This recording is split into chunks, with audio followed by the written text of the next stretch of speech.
बारे में थोड़ा बहुत पढ़ेंगे कि डीसी कंपाउंड मोटर क्या होती है और ये कैसे मोटर काम करती है। ठीक है, डीसी कंपाउंड मोटर सबसे पहली बात आपको समझ में ये आनी चाहिए कि जो कंपाउंड है इस कंपाउंड का अर्थ क्या होता है। कोई बताएगा कंपाउंड का क्या अर्थ होता है? कंपाउंड का मतलब होता है कि इसके अंदर दो प्रकार की बाइंडिंग की गई है।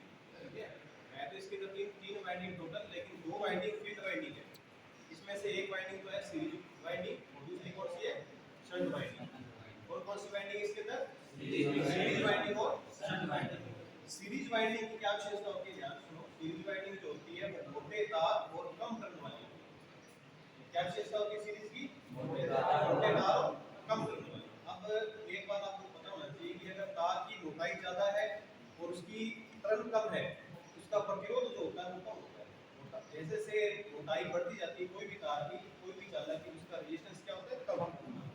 और लंबाई तो इसकी वैसे भी कम है तो रेजिस्टेंस और कम हो गया। तो सीरीज वाइंडिंग का प्रतिरोध हमेशा क्या होता है? कम। दूसरी जो वाइंडिंग है इसके अंदर वो है शंट वाइंडिंग। कौन सी वाइंडिंग है? शंट वाइंडिंग का जो बनावट है वो बिल्कुल सीरीज से उल्टा है।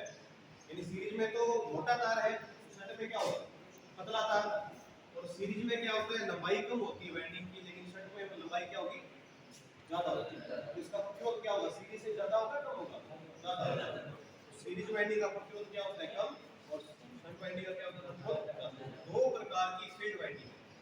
ये दोनों प्रकार की फील्ड वाइंडिंग ऑल ओवर की गई। इसके बाहर आउटसाइड में क्या यहाँ पे पोल है, उस पोल पर क्या की गई है? वाइंडिंग। तीसरी जो वाइंडिंग है वो है आर्मेचर के अंदर।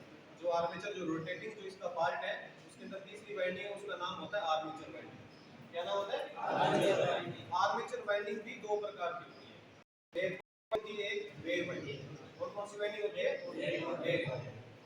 अपने इस मोटर के अंदर लेप वाइंडिंग करनी है या वेव वाइंडिंग करनी है, ये डिसाइड करते हैं अपने तब कि अपने इस मोटर से आउटपुट में वोल्टेज ज्यादा चाहिए या करंट ज्यादा चाहिए। ठीक है, अगर आपको सॉरी जनरेटर की बात कर रहा हूँ, और ऐसा ही अपने मोटर में भी कर सकते हैं। जनरेटर में अगर अपने को वोल्टेज ज्यादा चाहिए, क्योंकि डीसी जनरेटर हो या डीसी मोटर, अपने एक ही मशीन को मोटर बना सकते हो, उसी को जनरेटर बना सकते हैं। तो वेव वाइंडिंग अपने तब करते हैं जब अपने को वोल्टेज ज्यादा चाहिए। क्या चाहिए? वोल्टेज। वोल्टेज ज्यादा चाहिए, याद करो।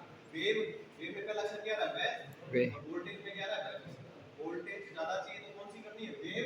वेव। करंट ज्यादा चाहिए तो अपनी करनी है लेप। लेप। ये क्वेश्चन बहुत सारी कॉम्पिटिशन एग्जाम में आता है कि अधिक धारा के लिए कौन सी वाइंडिंग की जाती है? वे। अधिक धारा कम वोल्टेज के लिए क्या आप कर दोगे? लेप वाइंडिंग। लेप। और अधिक वोल्टेज और कम धारा के लिए अधिक वोल्टेज चाहिए तो वेव वाइंडिंग। ठीक है, ये अपनी है डीसी कंपाउंड मोटर। इसके अंदर टोटल कितनी वाइंडिंग है? 3। फील्ड की कितनी वाइंडिंग है? 2। सीरीज और शंट। अच्छा, इसके बाद में क्या है?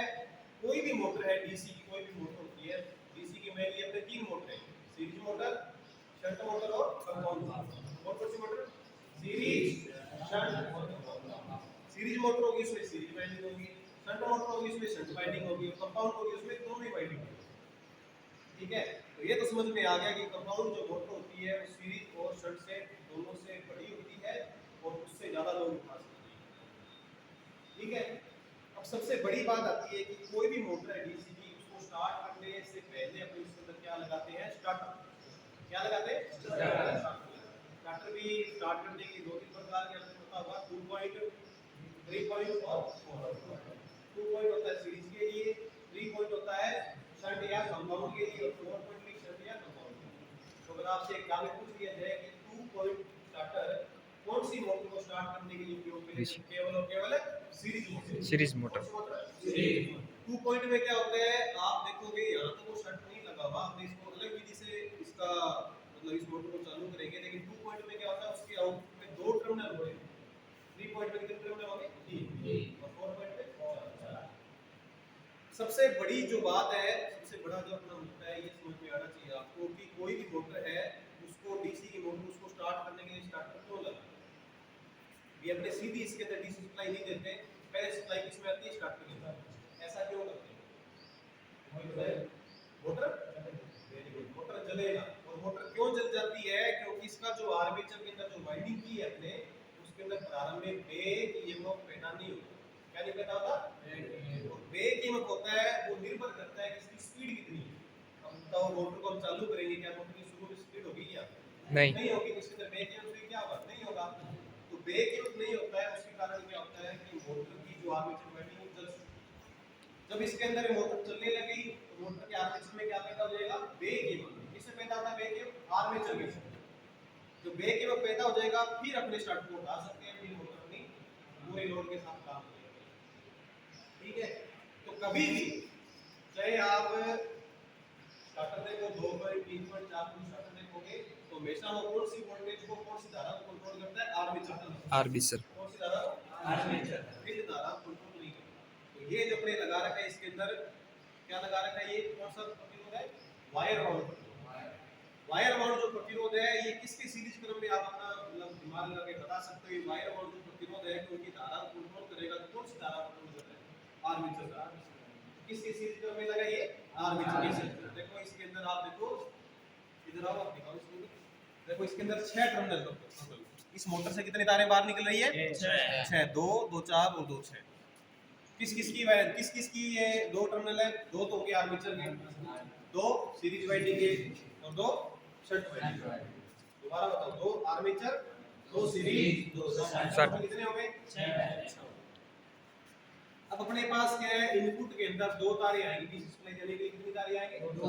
एक तो प्लस की और एक माइनस की। अब इन 6 तारों का आपने इस प्रकार से कनेक्शन बनाना है कि आउटपुट में 2 तारें बाहर निकालनी है। ठीक है, तो इस मोटर को अपने कंपाउंड मोटर को 2 प्रकार से जोड़ सकते हैं। या तो जोड़ सकते हो शॉर्ट शंट या जोड़ सकते हो लॉन्ग शंट। ये मोटर है, ये जुड़ी है लॉन्ग शंट। कौन सी मोटर है ये? Long shunt. इसको हमने कनेक्शन किया था थोड़े टाइम पहले, इसको लॉन्ग शंट बनाया है।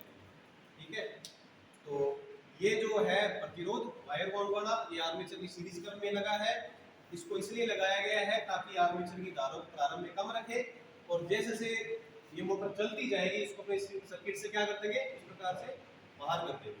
सर्किट से क्या कर देंगे? बाहर कर देंगे। ठीक है, तो शुरू में इसका प्रतिरोध ज्यादा रखा जाता है, उसके बाद उसका प्रतिरोध क्या करते रहते हैं? अपने कम करते रहते हैं। ठीक है, तो ये देखो यहाँ पे प्रतिरोध सबसे ज्यादा होगा तो मोटर धीरे घूमेगी, और जैसे से आप प्रतिरोध घटाते जाओगे वैसे वैसे इसके अंदर स्पीड क्या होती जाएगी?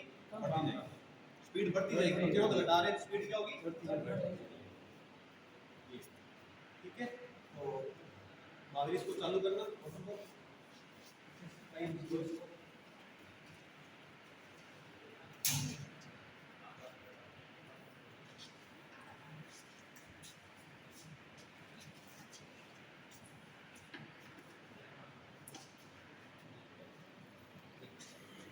पावर आ गई ना यहाँ पे?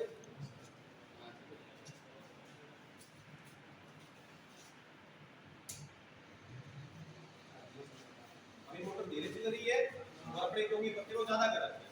ठीक है, इसके बेस्ट तरीका तो ये होता है कि इसके अंदर अपने 3 पॉइंट या 4 पॉइंट स्टार्टर लगाते हैं, लेकिन धारा को कम करने के लिए प्रतिरोध से भी कर सकते हैं। ठीक है, लेकिन आप ध्यान रखना इसको प्रतिरोध को आप कम करोगे तो कहीं इसके क्रम पे हाथ ना लगे। स्पीड बढ़ रही है ना, तो ये सब इसको यही रखेंगे, इससे ज़्यादा नीचे नहीं लेके जाएंगे, तो अब ये कारण बातें बताएंगे आपको। तो ये है डीसी की कंपाउंड मोटर। ठीक है, क्या क्या समझ में आया? दोबारा सुन लो। कंपाउंड मोटर है, कितनी वाइंडिंग है इसके अंदर टोटल? 3। फील्ड की कितनी वाइंडिंग है? 2। सीरीज और शंट। सीरीज का प्रतिरोध क्या होता है? कम। शंट का प्रतिरोध क्या होता है? ज्यादा। अपने ये इसके अंदर लगा रखा है स्टार्टर क्योंकि मोटर की धारा को रोकने के लिए। मोटर की धारा को रोकना या कम करना, कौन सी धारा? स्टार्टिंग धारा। स्टार्टिंग धारा को कम करने के लिए इसमें क्या लगा रखा है? अपने प्रतिरोध। कौन सी धारा को कम करना है? आर्मेचर। आर्मेचर में शुरू में प्रारंभ में क्या पैदा नहीं होता? Back EMF. क्या नहीं पैदा होता? Back EMF. बैक ईएमएफ किस पे निर्भर करता है? स्पीड पे। जैसे स्पीड बढ़ेगी वैसे वैसे बैक ईएमएफ बढ़ता जाएगा। बढ़ता जाएगा तो ये क्या काम करेगा? आर्मेचर धारा को रोक लेगा। एक्चुअल के अंदर आर्मेचर धारा को रोकने का जो काम करता है वो करता है बैक ईएमएफ, लेकिन बैक ईएमएफ प्रारंभ में है ही नहीं। क्यों नहीं है? क्योंकि स्पीड नहीं है। जैसे स्पीड बढ़ेगी वैसे वैसे